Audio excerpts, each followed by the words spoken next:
Muy buenas tardes, gracias por atender la invitación a nuestra teleconferencia en la tarde de hoy, 26 de mayo del 2014.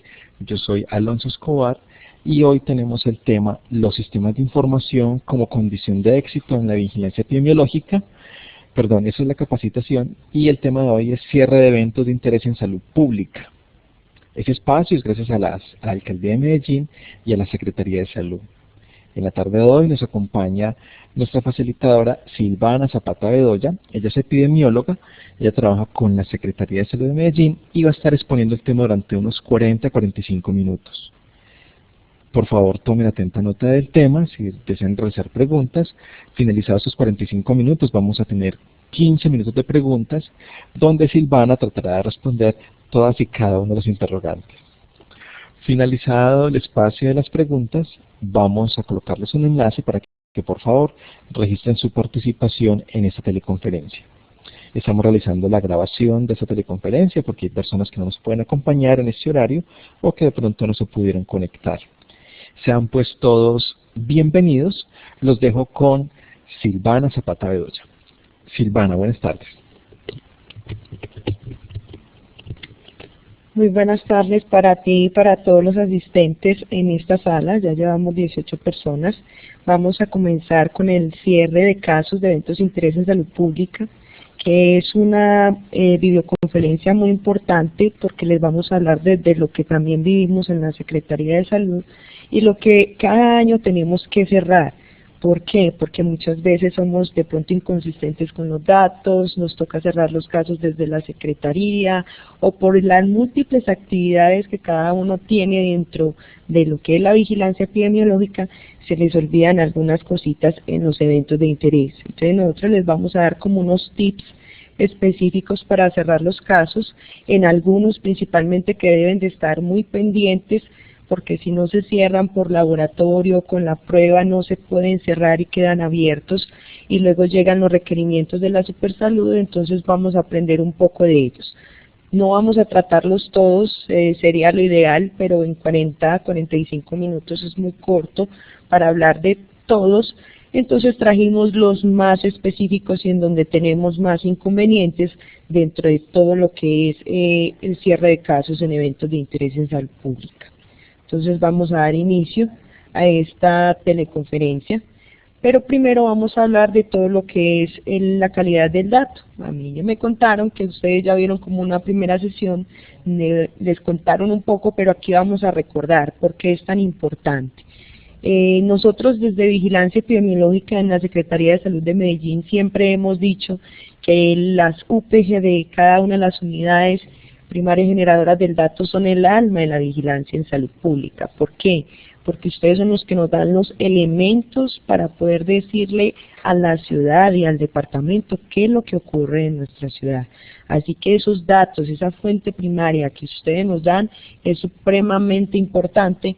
Por eso vamos a recordar un poquito de eso que es el dato, porque a veces lo hacemos como forma mecánica, pero no siempre lo hacemos con la misma entereza que debe tener el proceso. Entonces recordemos que un dato es una representación simbólica de un atributo o característica, generalmente obtenida a partir de una medición. En este caso, en eventos de interés en salud pública, esos datos se dan a través de los eventos de interés en salud pública. Recordemos que son 106 eventos de interés en salud pública y cada uno de ellos tiene unas fichas de notificación con algunos atributos o características que generan cada una de ellas. Y dentro de lo que es la información, recordemos que es el conjunto organizado y analizado de datos procesados y que constituyen un mensaje que cambia el estado del conocimiento. En este caso hablaremos en qué es esa información, qué es lo que yo estoy cerrando, qué evento de interés en salud pública estoy cerrando o si lo estoy dejando de forma adecuada en lo que debe quedar en nuestro vigilia. Recordemos que la calidad del dato tiene que ver con la madurez, la certificación y los nuevos retos en los sistemas de información en salud y están cubiertos por un marco legal específicamente de la resolución 3374 del año 2000, en donde dice que los datos deben de ser oportunos, suficientes, coherentes y confiables.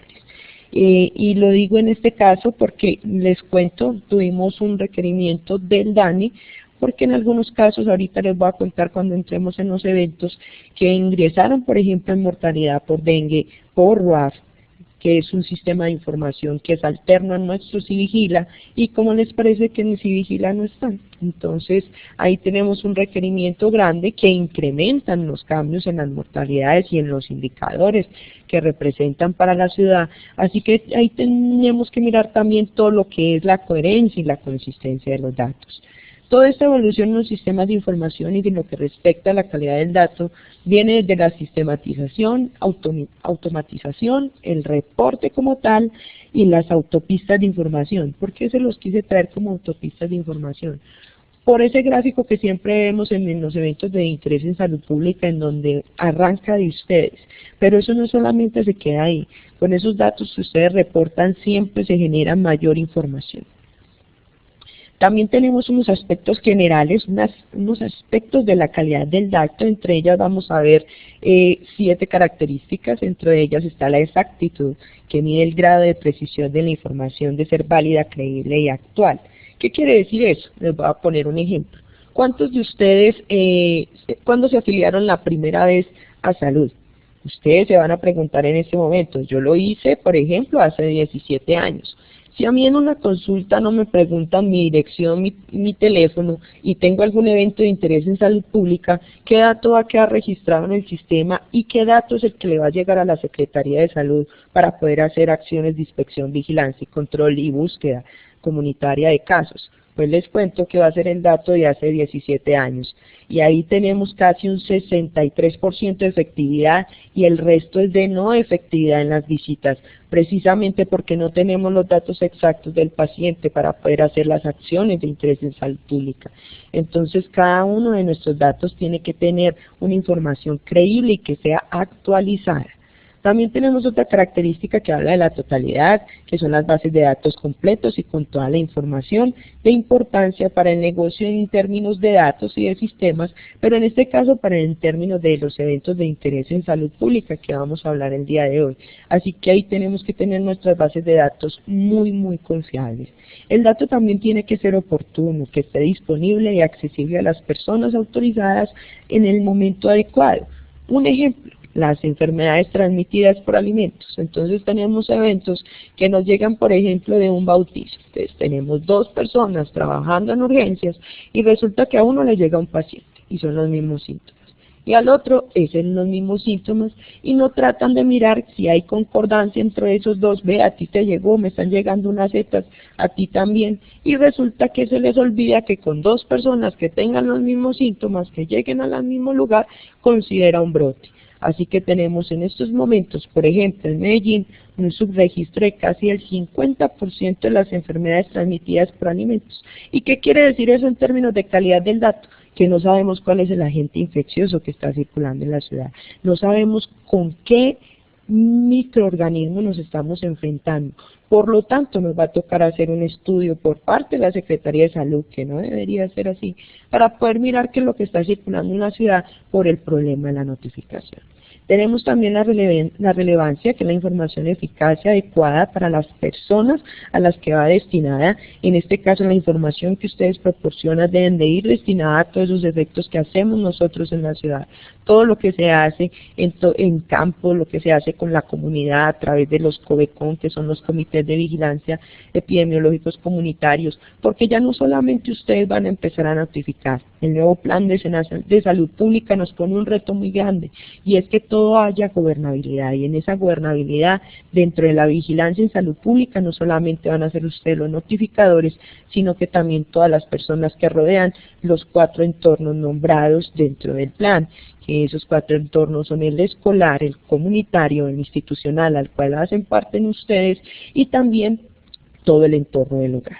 Y por último tenemos la consistencia, que es información inalterable, portable y recuperable. Aquí les traigo como un ejemplo de lo que se ha encontrado de un diagnóstico que tiene el departamento en lo que relaciona la relación, el tipo de actividades, clase y peso y el número de consultas reportadas por especialidad. Esto es lo que es una BAI, una búsqueda activa institucional, en donde ahí también encontramos eventos de interés en salud pública que no son reportados dentro del sistema SIVIGILA, en lo que se considera un subregistro como tal y acciones tardías a los eventos que nosotros tenemos que controlar.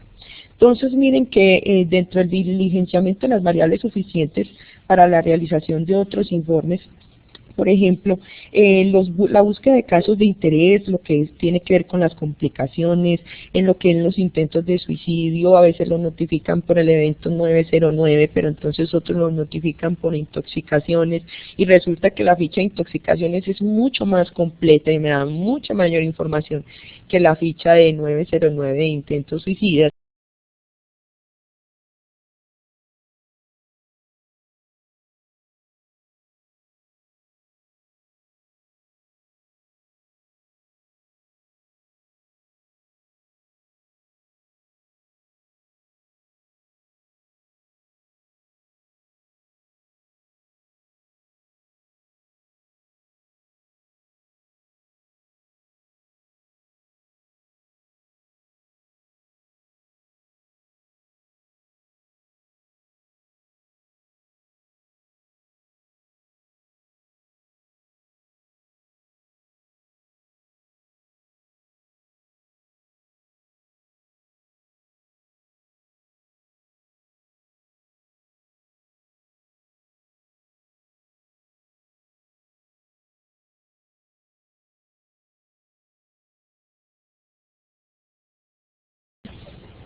Buenas tardes, tuvimos una caída de la red, así que vamos a continuar con la videoconferencia.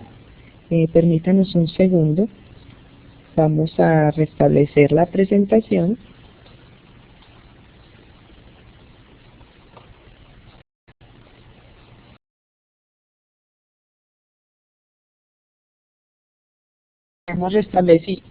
Ya hemos restablecido la comunicación, vamos a continuar.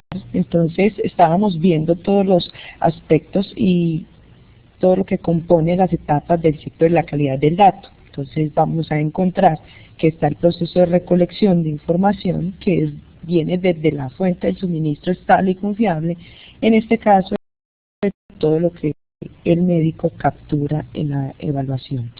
Evaluación de la calidad y relevancia de los datos, evitando errores, redundancias y pérdidas como segundo. También tenemos la manipulación o proceso de los datos, el almacenamiento, que garantiza toda la seguridad y disponibilidad de la información, todo lo que es el proceso de distribución, cumpliendo con todos los requisitos del lugar, su presentación,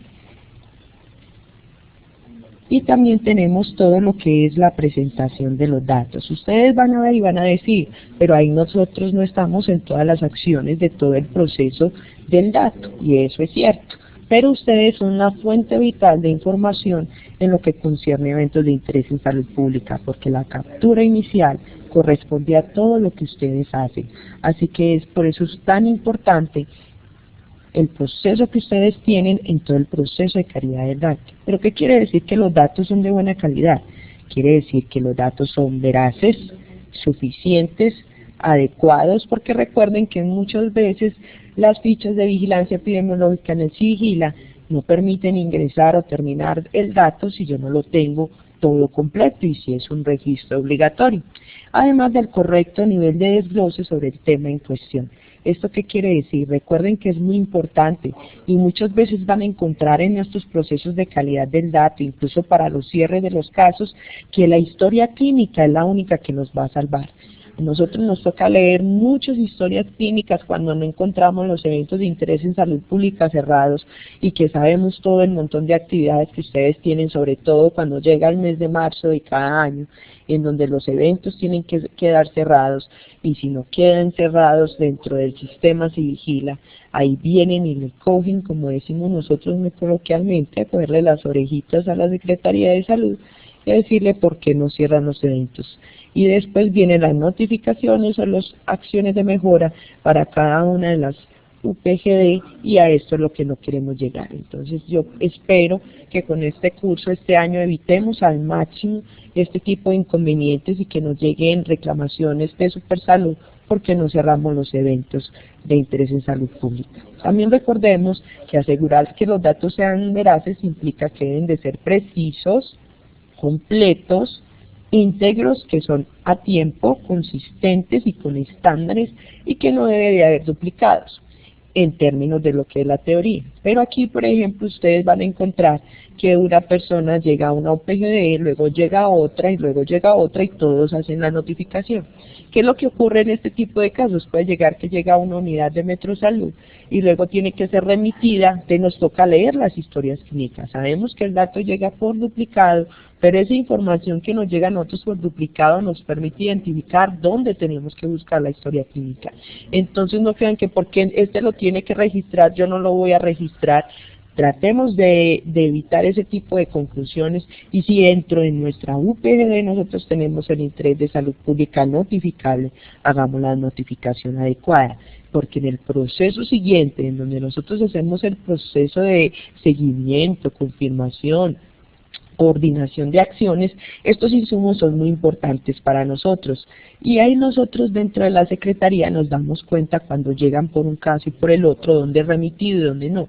Imagínense que alguien llegue a una unidad de Metrosalud, por ejemplo, y que sea remitido al CES, aquí por poner un ejemplo, y que de pronto la unidad dice, no, yo lo voy a mandar al CES, no lo voy a notificar, el CES lo notifique, y después en mi historia clínica nos demos cuenta de que había venido remitido de otro lugar, y que entonces qué acciones hizo en primera instancia la primera UPGD. Y esto nos ocurre mucho dentro de la Secretaría, así que yo los invito a que siempre hagamos la notificación en nuestra UPGD, pero vamos a encontrar que en términos de lo que es la literatura encontraremos duplicados, pero ya en instancias superiores. Y la idea es que con esta identificación de duplicados podemos mirar bien qué es lo que es el dato y qué fue lo que ocurrió. ¿Qué ocasiona una pobre calidad del dato? Que no registremos lo adecuado, que la historia clínica esté incompleta, que esté ilegible, inleíble. Yo sé que muchos de sus lugares ya no tienen este inconveniente porque tienen historia clínica electrónica, pero nosotros tenemos historias clínicas en donde nos toca hacer milagros para poder entender cómo vamos a cerrar el caso, sobre todo en algunos eventos que son bastante complejos, en donde se deben de hacer pruebas de laboratorio, en donde en algunos podemos cerrar por clínica, como vamos a aprender ahora, y que lo único que nos da para cerrar por clínica es poder leer toda la historia clínica y mirar qué fue lo que se hizo dentro de la unidad notificadora. Así que en eso tenemos que ser muy juiciosos, en tener una historia clínica muy completa, en que las fichas sean muy completas, que tengan todos los datos y actualizados y actuales. Yo sé que son sinónimos, pero que estén actualizados dentro de nuestro sistema, que quede permanente y que sea actual siempre de lo que el usuario nos dice de su nueva dirección, de su nuevo teléfono, de, por ejemplo, en una intoxicación por consumo de sustancias, que sea lo que él conoce como droga y nosotros no la malinterpretemos de otra forma. Por ejemplo, ustedes saben en este caso que la marihuana, muchos les dicen de muchas formas, el LSD igual, y en la ficha de intoxicaciones hay un espacio donde cada uno escribe la droga, que este espacio no sea criterio médico, pero que también tenga que ver mucho con lo que nos diga el paciente. ¿Cómo nos podemos evitar la mala calidad de los datos? Disponer de una fuente única, y adivinen qué. En vigilancia epidemiológica no siempre hay una fuente única del dato, sobre todo en las muertes y todo lo que tiene que ver con RIPS. A veces que encontramos cuando hacemos búsqueda activa institucional, en este caso que ahora todos ya tienen el CIANIEPS, que es mucho más ágil para hacer este tipo de búsqueda, encontramos que allá en ese sistema de información hay unos eventos, pero en Civigila no está. Entonces ahí tenemos que trabajarle muchísimo a todo lo que es la consistencia de la información. Recordemos, aquí les traje un recorderis sobre todo de los problemas que han llegado a la dirección departamental, en donde ellos nos retroalimentan a nosotros, y a la nueva adhesión de las instituciones a las fichas actualizadas. Recuerden que en este año 2014 tenemos un montón de nuevos protocolos para leer que ya están disponibles en la plataforma del Instituto Nacional de Salud. Tenemos cambios en las fichas de vigilancia epidemiológica, así que todas esas fichas y esos protocolos que tienen cada uno en sus computadores, en sus direcciones compartidas en red, deben de ser actualizados. No podemos trabajar con las fichas viejas porque ya a partir de la semana 15, en algunos otros eventos en la semana 20, ya entraron todas las nuevas fichas de notificación y los nuevos protocolos, y entraron algunos eventos de salud pública nuevos.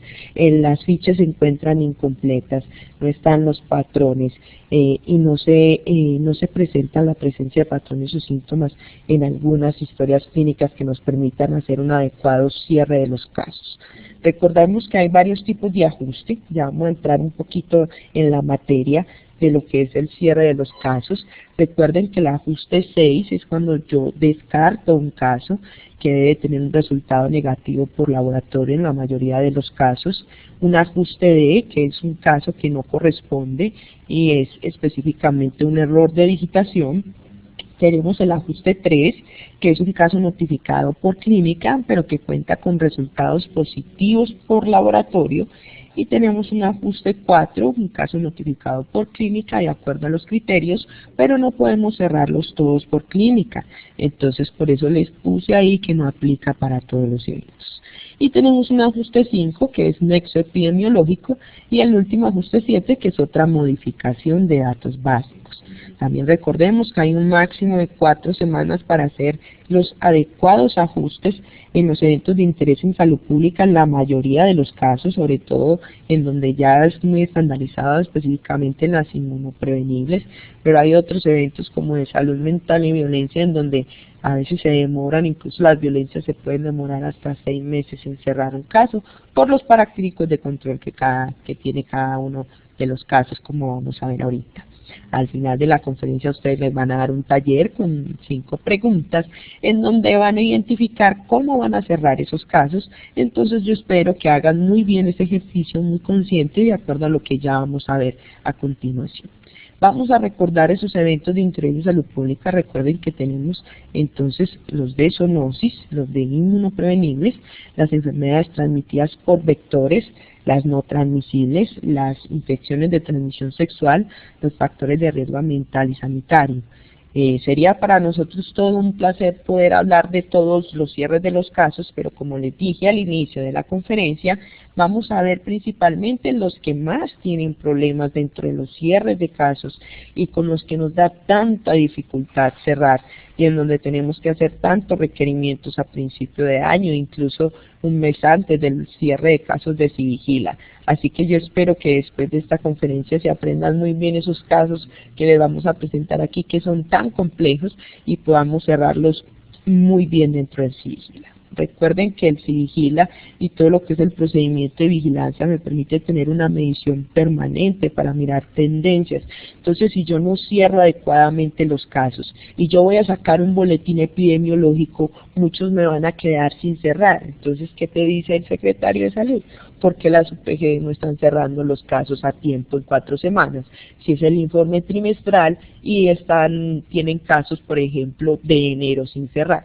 Entonces ahí tenemos bastantes inconvenientes y nos tenemos que poner muy juiciosos para poder hacer la comparación de lo que nosotros observamos, esperamos a través de los canales endémicos y poder tomar las mejores decisiones para la ciudad. ¿Por qué se los digo desde este punto de vista global? Porque muchas veces de eso que ustedes notifican, de esos cierres de casos, de todo lo que notifican en salud pública, se toman acciones después. Y a veces a las secretarías llegan dineros adicionales con los que podemos trabajar. Entonces, si no tenemos información veraz y confiable, va a ser muy complejo tomar decisiones acertadas para hacer inversiones o reajustar presupuestos para mayores intervenciones en la ciudad. Entonces, miren que la labor de ustedes es muy importante para nosotros desde la Secretaría, y ahí tenemos que tomarnos todos de la mano y trabajar mucho para que los eventos queden muy bien cerrados. Vamos a ver algunos tips. Aquí le damos gracias a nuestra compañera Denise González, que nos ayudó con esta parte de la presentación. Ella es la referente, en caso de la quieran consultar, es la referente del municipio en epidemiología y vigilancia epidemiológica para todos los eventos inmunoprevenibles. Entonces vamos a mirar algunas definiciones de caso. Vamos a recordar en general de los eventos inmunoprevenibles, que es un caso sospechoso. Recordemos que el paciente tiene sintomatología clínica que es muy similar al evento que se vigila, pero no hay circulación del virus. En el caso probable, entonces tenemos signos y síntomas específicos del evento con criterios de definición de caso, por lo tanto tenemos una alta especificidad. En el caso confirmado existe una evidencia definitiva de laboratorio con o sin signos y síntomas compatibles con la enfermedad. Y tenemos el caso compatible, que es una falla en el sistema, y por último tenemos el caso descartado. Entonces vamos a mirar unos tips de notificación en general de los eventos inmunoprevenibles.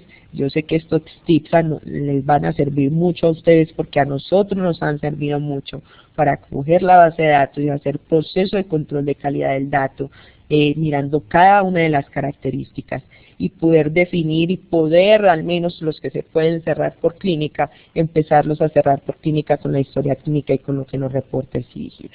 Entonces, los datos de localización, hay que mirar el éxito de las actividades de intervención, y dentro de la caracterización clínica, presencia o ausencia de signos y síntomas y la fecha de inicio de los mismos.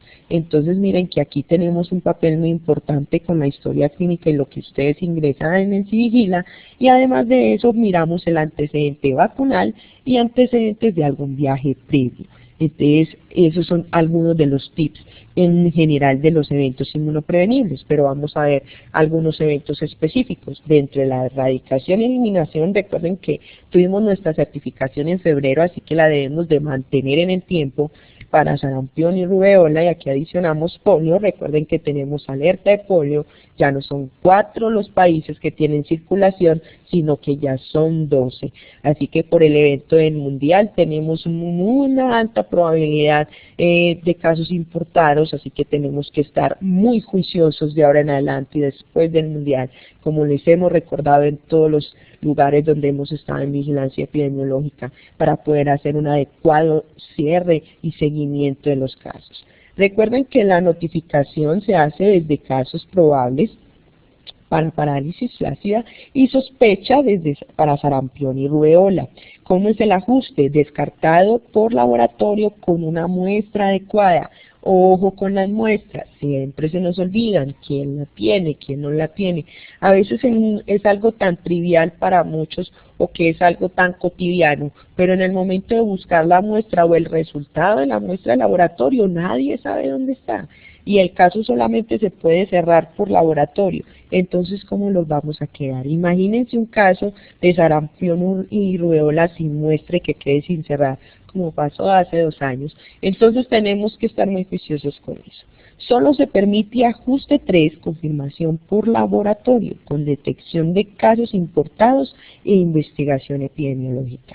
Entonces, en polio, sarampión y rubeola, miren lo que dice aquí, no se permite ajuste por clínica. Por lo tanto, la muestra que se recopila es muy importante, no nos puede quedar, y cada uno de ustedes que tiene ese evento de vigilancia, cerciórese cuando le llegue la ficha, no solamente de ingresarla al CIVIGILA, sino también de verificar dónde está la muestra, dónde está el resultado del laboratorio, para poder complementar la ficha y hacer el cierre adecuado. Entonces miren que ahí ya les van los primeros tips para poder mantener los logros, que es un reto de todos. Recuerden, dentro de las acciones de vigilancia en estos eventos, yo tengo un manejo, miren que esa notificación que ustedes hacen para incluso poder hacer un cierre adecuado, y entre las acciones que hacemos dentro de la Secretaría, se hace un manejo individual en donde se hace la notificación de la ficha, se toman muestras para el diagnóstico, no se les olvide el manejo del caso, pero nosotros realizamos un manejo comunitario, hacemos investigación epidemiológica y búsquedas activas, tanto institucional y en la comunitaria acercamos 9 manzanas a la redonda del caso para evitar una posible propagación más adelante. En el control de tosferina, recordemos que la notificación se hace desde probable según la definición del caso, ya sea por la edad o confirmación por laboratorio o por nexo epidemiológico. ¿Cómo es el ajuste? El ajuste es confirmado por laboratorio tenemos entonces que en el confirmado por laboratorio tenemos entonces dos pruebas muy importantes. Entonces recuerden que la inmunofluorescencia directa o por PCR positiva, y descartado por laboratorio, entonces tendríamos una PCR negativa.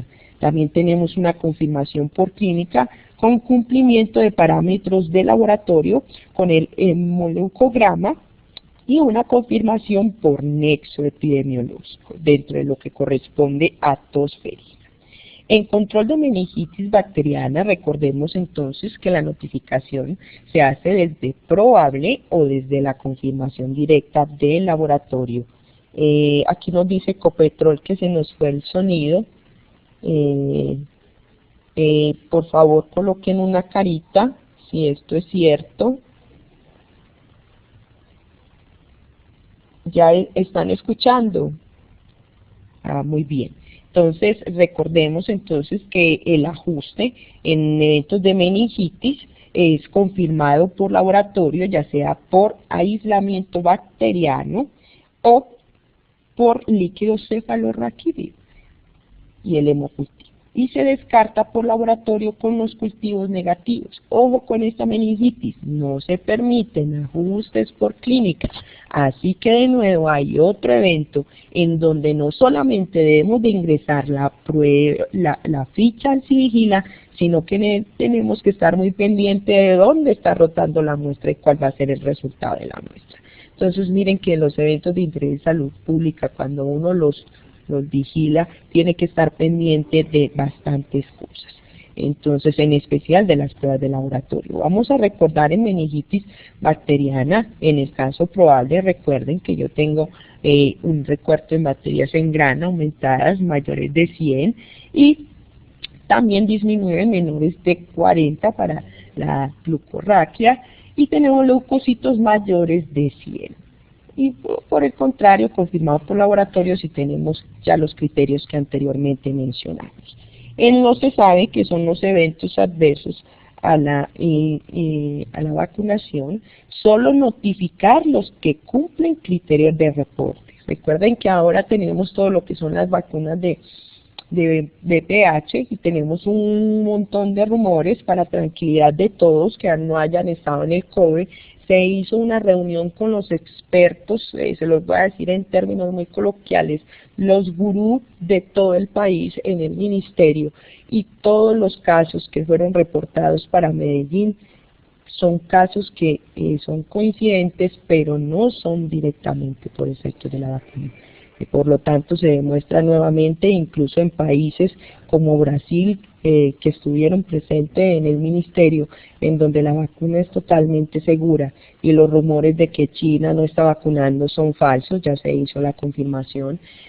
Con China sí están vacunando, lo mismo con España y lo mismo con Estados Unidos. Lo que pasa es que allá hay unos movimientos antivacuna mucho más grandes, entonces no permiten que las personas sean vacunadas, pero aquí les damos una tranquilidad desde la Secretaría de Salud. La vacuna es segura, pero ustedes van a encontrar a algunas personas que les van a atribuir algunas enfermedades a la vacuna. Por eso les trajimos estos 8 tips para hacer la notificación. Abscesos en el sitio de la administración, eventos que requieren hospitalización, que ponen en riesgo la vida del paciente, eventos que causan discapacidad, eventos que estén por encima de la incidencia esperada en un conglomerado de personas, por ejemplo, un aumento significativo de los eventos adversos en una zona geográfica, cualquier muerte que ocurra dentro de las 4 semanas siguientes a la administración de la vacuna y se relacione con el proceso de vacunación o inmunización. Y por último, cualquier rumor sobre la seguridad de una vacuna que se genere en medios de comunicación. Entonces esto nos permite, nosotros hicimos una evaluación con los RIPS y nos dimos cuenta que algunos eventos se presentan en el tiempo, solo que ahora los asocian a la vacuna, pero han sido constantes en adolescentes a través de las consultas de RIPS. Entonces, como les digo, pueden estar tranquilos. Los datos de la vacunación y la vacuna implicada que permitan la clasificación del evento, no se nos olvide esta parte que es muy importante. Recuerden que la vigilancia en ERA Solamente y la única forma es por detección de laboratorio. La notificación de resultados por parte de ellos es de la única forma que yo puedo cerrar un caso de tipo 1. En otros eventos, recuerden, en hepatitis B, C y D requieren confirmación por laboratorio. Recuerden que este ya es un nuevo protocolo, ya entra la hepatitis D que antes no estaba y entra fuertemente la hepatitis A.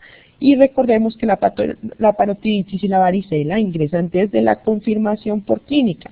Entonces ahí vamos a tener muchos casos, tenemos mucha vigilancia ahora a través de los COVECOM, que son los comités de vigilancia comunitarios, en donde ya tenemos reportes de varicela porque tenemos un problema con el canal endémico. Como llegan tan pocos casos a las UPGD, tenemos un canal endémico muy lindo, muy precioso, pero sabemos que la ciudad tiene gran cantidad de casos de varicela, así que nos tocó tomar las medidas de lo que habla la gobernanza para poder saber dónde tenemos varicela. Y recuerden que este se puede confirmar por clínica porque los signos y síntomas ya son muy peculiares. ¿Qué hemos encontrado, qué han encontrado en Antioquia, en el departamento, en errores de ingreso, de prueba y agente para diagnóstico de hepatitis A, por ejemplo?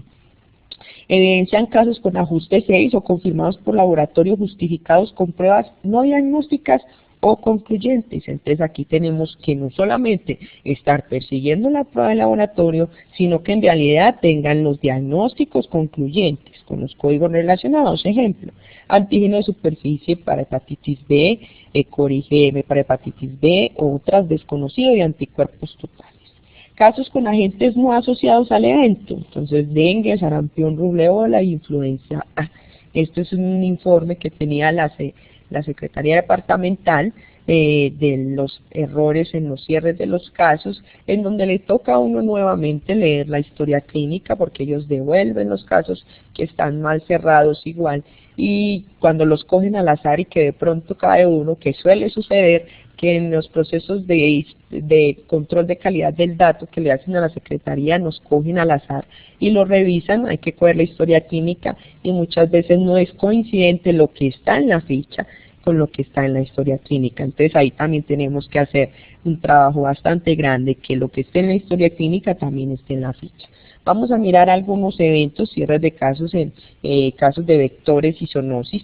Dentro de ellos entonces recordemos el dengue grave, que en este tenemos bastantes inconvenientes en la ciudad y tenemos en estos momentos, incluso tenemos 35 casos de dengue grave sin cerrar en la ciudad, cuando no, esto no debería ocurrir en el último reporte de hace una semana. Y recuerden que la única manera de diagnosticar específicamente el dengue grave es la detección por laboratorio, ¿sí? Y notificación de resultados por parte de ellos, pero todas las mortalidades por dengue, todas, absolutamente todas, tienen que tener la necropsia. Y hemos encontrado en algunos casos en donde se les olvida tomar la muestra para la necropsia.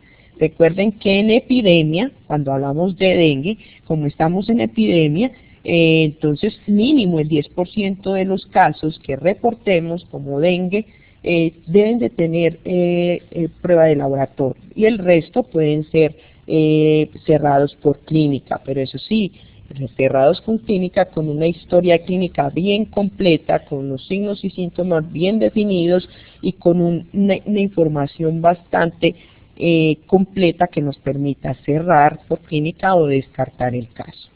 Aquí tenemos, recuerden, en rabia, aquí les voy a traer un panorama general porque tenemos muchos reportes por rabia, pero en rabia notificamos muchos casos que no, incluso se deberían de llenar la ficha. Entonces, imagínense cerrar 2.500 casos de rabia cuando casi todos entran por probable para poder cerrar estos casos y resulta que no son ni siquiera de animales que se deben de notificar. Entonces recuerden que la susceptibilidad entre las especies tenemos desde muy baja hasta muy alta.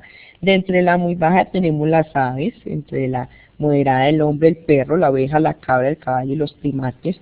Dentro de la alta la mofeta, el mapache, el gato, el murciélago, el vampirito, que también es como un murciélago, pero este le gusta la sangre, el lince, el cobaya, otros roedores, conejos, bovinos, muy alta, el zorro, el coyote, el chacal y el lobo. Pero entonces recordemos que las agresiones por ratas no constituyen exposiciones rábicas, por lo tanto yo no las notifico. Otras, mordeduras por hámster y curíes no se catalogan como exposiciones rábicas tampoco. Y las mordeduras por lagomorfos, como lesiones por conejos, liebres y ardillas, tampoco constituyen exposiciones rábicas. Entonces aquí tenemos un montón de notificaciones dentro del sistema y un montón de casos que se quedan sin cerrar, porque entonces ustedes mismos se preguntan, ¿y yo cómo cierro este caso? Por ejemplo, que sea un conejo. ¿Yo cómo cierro este caso? ¿Qué prueba se le hace? ¿O cómo atiendo este caso? Entonces tenemos un montón de notificaciones en la sociedad que a veces no deberían de llegar ni a la notificación. Recuerden que las exposiciones rábicas se cierran de acuerdo a la exposición. Entonces, en este caso es un poco más amplio, les traje solamente este tips, pero es importante que leamos el último protocolo del Instituto Nacional de Salud y de acuerdo a la exposición podamos hacer un adecuado cierre de casos. Recuerden que el diagnóstico de rabia animal en la vida no se realizan pruebas diagnósticas y post-mortem sí se realizan pruebas diagnósticas.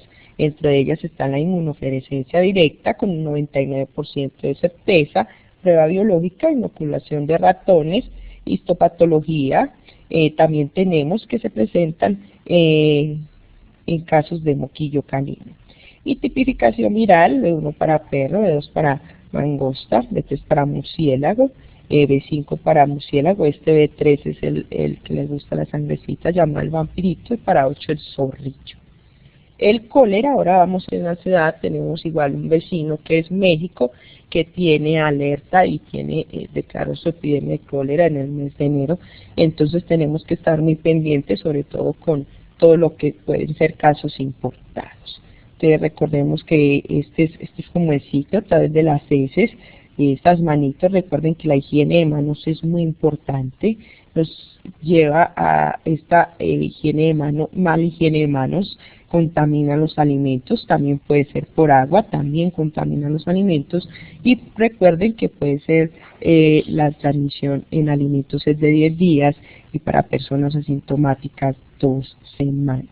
Entonces recordemos que en cólera, aquí les traje específicamente del protocolo, el último, que ya está actualizado pero no cambió mucho, la confirmación por laboratorio con cultivo de heces positiva, confirmación por nexo epidemiológico, historia de contacto con un enfermo de cólera y antecedentes de circulación. Entonces ahí tenemos todo lo que es el cierre de casos por cólera. Aquí tenemos otro de nuestros dolores de cabeza, le decimos nosotros en la Secretaría de Salud, que la leptospirosis requieren confirmación de laboratorio para su cierre.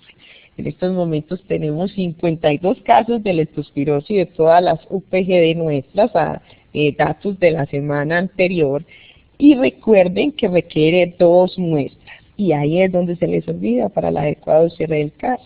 Recuerden que es un IgM con intervalo de 15 días idealmente, o en el tiempo máximo para asegurarla.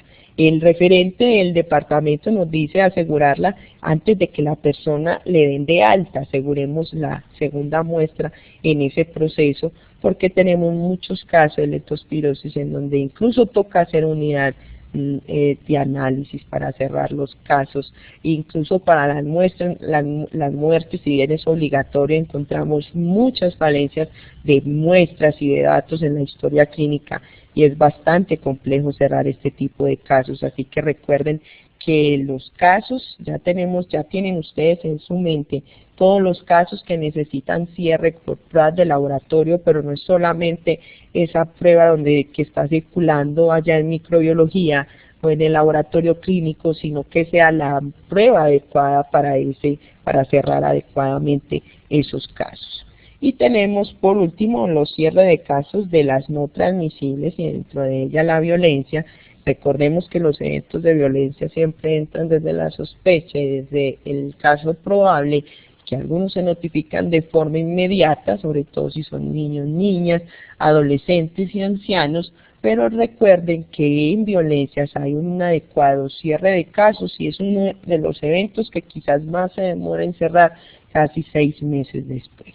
¿Por qué? Porque tenemos que hacer unas acciones de salud pública complejas que nos permiten cerrar muy bien el caso. Entre ellas hay que hacer educación sexual y reproductiva, prevención de futuras victimizaciones, verificar que la familia y la víctima entendieron las implicaciones terapéuticas, porque recuerden que el tratamiento para una persona en especial de las violencias sexuales es de 1 año, y los cierres de casos, y debemos tener, si bien es obligatorio de la EPS asegurar el seguimiento del paciente, nosotros y ustedes como UPGD deben de garantizar ese seguimiento también por 1441, en donde les exigen todo lo que es la parte de las violencias sexuales.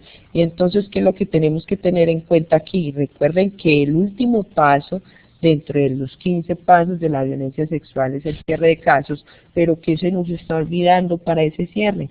Las 5 consultas de control que no aparecen reportadas. Recuerden que en la ficha, en la parte inferior, están los eventos de interés en salud pública que se hacen para las violencias, en este caso todas, pero específicamente para las violencias sexuales está todo lo de enfermedades de transmisión sexual, VIH, está todo lo que es la transversalización a salud mental, consulta psicológica, los paraclínicos recontrol. Recuerden que se deben de consignar también en la historia clínica a las 2 semanas, a las 4 semanas, a los 3 meses, a los 6 meses y a los 12 meses.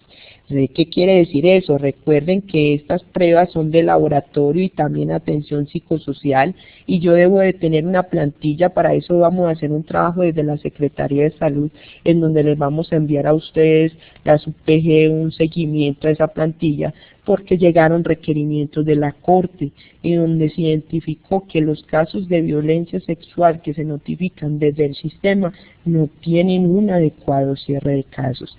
La gente no tiene ni idea qué pasó, si siguieron los paraclínicos de control, si siguieron los seguimientos para enfermedades de transmisión sexual. Entonces aquí tenemos una falla bastante grande y tenemos que ponernos muy juiciosos con eso. Recuerden que ustedes desde su UPGD deben de seguir los casos de violencias sexuales con cada uno de estos seguimientos. Recuerden esos seguimientos: a las 2 semanas llamarlo y verificar pruebas de laboratorio, atención psicosocial, lo mismo a las 4 semanas, 3 meses, 6 meses y 12 meses, y solo así tendremos un adecuado cierre de casos. Y recuerden, dentro de todo este componente, aquí tenemos un errorcito en la presentación, descarten esa palabra de violencias, pero en hipotiroidismo y leucemia, otra cosa, estos casos solo se cierran con la prueba de laboratorio. Para hipotiroidismo, ¿cuál? La prueba de T4. Recuerden que la prueba de T4 no debe ser cualitativa, sino cuantitativa. Entonces ahí tenemos, ya teníamos algunas fallas con algunas UPGD, pero algunas ya están muy juiciosas porque no lo estaban reportando con pruebas cualitativas, pero recuerden que la T4 tiene que ser cuantitativa. Y para leucemia, la muestra es aspirada de médula ósea para confirmar y hacer el adecuado cierre de los casos. Para sífilis congénita, recuerden que en el caso confirmado, toda mujer gestante opera con aborto o con aborto reciente y debe tener la prueba reactiva mayor o igual a disilusiones, en menores disilusiones, y tenemos que estar muy pendientes de estos casos. Tenemos muchos casos aquí en el Centro Nacer, hacen un seguimiento muy exhaustivo de estos casos y el cierre, y ellos se preocupan mucho por el cierre de estos casos. Entonces yo en este no me voy a detener mucho, pero se los traje porque ellos igual tienen algunos inconvenientes con el acceso a las historias. Recuerden reportar todo en la historia. Miren que aquí también hay bastantes pruebas que a veces no quedan registradas reflejados los resultados en la historia clínica. Entonces este es el llamado de atención en eventos de sífilis congénita, que los resultados de laboratorio después sean complementados en la ficha y en las historias clínicas para poder que el seguimiento que hacen algunos operadores en algunos eventos que están contratados se haga un adecuado cierre de los casos.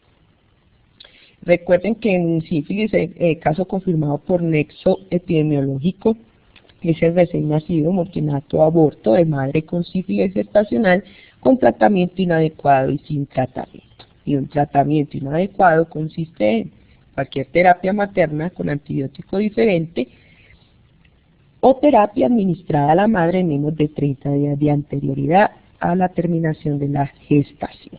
Estos son como los eventos generales. Uno quisiera hablar de todo el cierre de casos, de todos los eventos, pero en tan poco tiempo es bastante imposible. Pero les trajimos en donde hemos tenido más dificultades, en donde nuestros compañeros, que somos 4 epidemiólogos, nos dedicamos a cerrar siempre los casos. Muchos de ustedes han recibido notificaciones de nosotros pidiendo la historia clínica para hacer el ajuste específico, pero la idea no es que la Secretaría de Salud le haga el trabajo de cierre de casos. Nosotros lo hacemos porque queremos que la ciudad quede bien ante la superintendencia y ante el Instituto Nacional de Salud, pero tratemos de que esta tarea sea una responsabilidad de esa persona que está ahí en vigilancia. Sabemos que son muchos eventos dentro de su PGD, pero imagínense y pónganse en un momento en el lugar de la administración, en donde son 106 eventos para 4 personas de todas las PGD para cerrar. Entonces ahí tienen algunos tips de cierre de casos. Natalia Garcés, ella nos hace una pregunta, nos pregunta si realmente en Colombia sí se ha confirmado algún caso de rabia y en qué regiones se han presentado. Pues te contamos que desde el año 2006 no tenemos casos confirmados por laboratorio. El último fue en el Cauca. Esos son los últimos datos que el Instituto Nacional de Salud nos facilitó. No hemos tenido casos confirmados, esperemos que siga de esta manera, pero sí, como les decía en la conferencia, sí tenemos muchos casos que a veces no son exposiciones rábicas y ahí sí tenemos que mejorar un poquito, pero desde el año 2006 no tenemos este tipo de casos. ¿Alguien tiene otra pregunta? Vamos a seguir leyendo, a ver qué otra persona tiene otra pregunta. Con mucho gusto, Natalia, cualquier duda, inquietud, te puedes comunicar con nosotros. Recuerden, para todos el correo electrónico es silvana.zapata@medellin.gov.co y ahí pueden hacer cualquier consulta, o la dirección de correo electrónico de mi compañera Denise es denise.gonzalez@medellin.gov.co. No sé qué otra persona tenga alguna pregunta sobre cierre de casos que de pronto no le haya quedado claro. Aquí estamos con mucho gusto para resolver cualquier inquietud o sugerencia.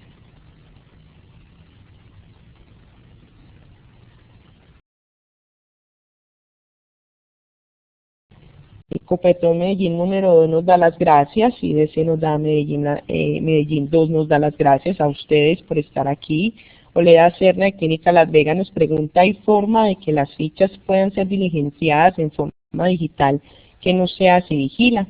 Pues te contamos, Oleda, que estamos haciendo un trabajo con Medellín Ciudad Inteligente y esto es un proyecto bastante bueno. Tenemos ya parte de la disponibilidad de recursos, así que vienen noticias muy buenas para ustedes, en donde incluso desde sus dispositivos móviles, porque sabemos que la ficha a veces ni se entiende, entonces la idea es que incluso desde dispositivos móviles se pueda diligenciar la ficha y se puedan exportar directamente a Civigila. Eso es un proyecto de mejoramiento que Medellín tiene para tecnología. Queremos innovar en lo que es desarrollo tecnológico. Ya tenemos todo el proyecto diseñado. El primer nombre se llama Contagio Cero.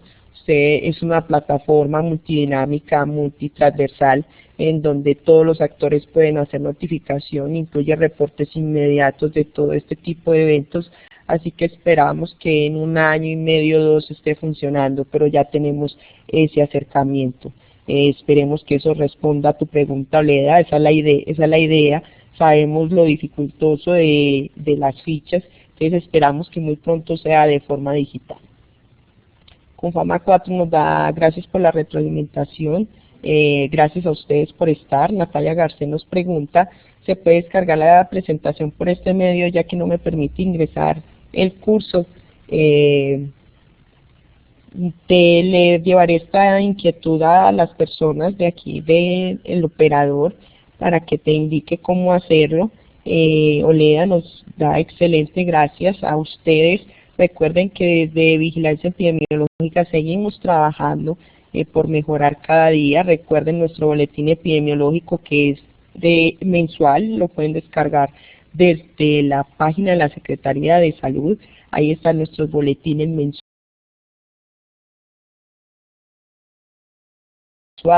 de los eventos de interés en salud pública, para tratar de tenerlos actualizados de todo lo que está ocurriendo en la ciudad y de los planes que tenemos para con ustedes. Janet nos da las gracias y ese nos dice cómo se va a canalizar la notificación de casos de cáncer en Civigila, y ese normalmente el paciente llega remitido. En eso tienes toda la razón. Ahí viene un trabajo bastante grande y que viene direccionado con todos los eventos de alto costo. Porque estos eventos, estas personas ingresan desde ahí no tengo mucho avance para contarte, pero ahí viene un trabajo bastante grande porque sabemos que los pacientes son remitidos, pero era lo que yo les decía. En estos casos podemos encontrar 2 o 3 notificaciones y la idea es complementar las historias clínicas porque sabemos que a ustedes les llegan remitidos, pero nos debe llegar otra notificación del primer lugar donde estuvo esa persona. Entonces la complementariedad de estas historias clínicas nos va a permitir a ustedes retroalimentarlos para poder hacer el adecuado cierre de los casos. Entonces ahí viene un trabajo muy grande porque toca trabajar en equipo. Eso es lo que tengo para responderte. Espero que sea satisfactoria la respuesta, pero seguiremos trabajando sobre todo en ese evento de notificación nuevo que ya entró dentro del Civigila. Janet nos da las gracias a ustedes por la asistencia. Esperamos que lo mencionaba acá en la presentación les haya servido bastante y que hayan tenido como la conciencia de la importancia de cerrar los casos.